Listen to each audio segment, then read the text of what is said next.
Hey guys, I got a 1.6 diesel here because all my spare TDI engines got all these pulleys pulled off, but I really wanted to make this video, and this applies because it's got the same timing belt system as an AHU, which I've been getting a lot of comments on my AHU timing video about the mark and pray method, where you mark down here, you mark on the sprocket, you mark on the IP and the belt, and just mark the new belt and swap them on and call it a day.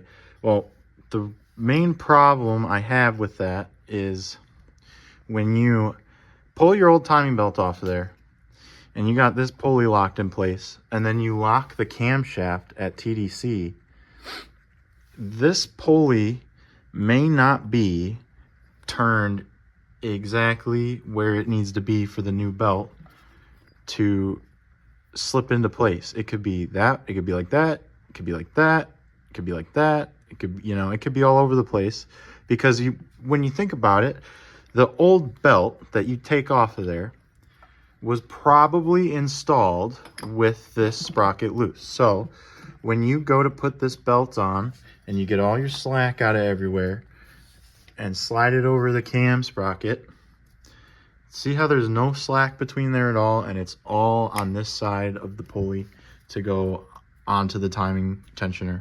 There's no slack there.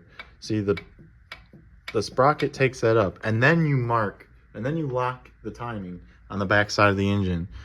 So this has been locked for the last belt, and that might not be exactly where it needs to be for your new belt. You might be forcing your belt to have this amount of slack between there that doesn't need to be there, that needs to be on the tensioner side.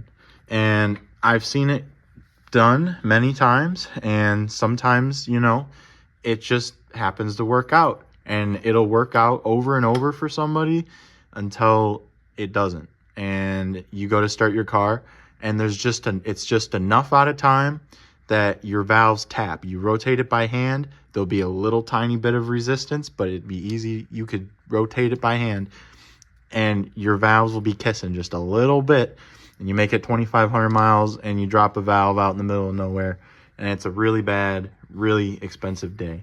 And it's just so easy to take this loose and then just, pop it off, and that's the end of it. And 100% you've got all your slack out of this side of the belt and the engine timed to where it's supposed to be. I've never had a problem with the timing belt after learning to break this loose when doing it. I've seen it happen both ways. I've seen it work and I've seen it go horribly wrong, and it's a big oopsie when it does.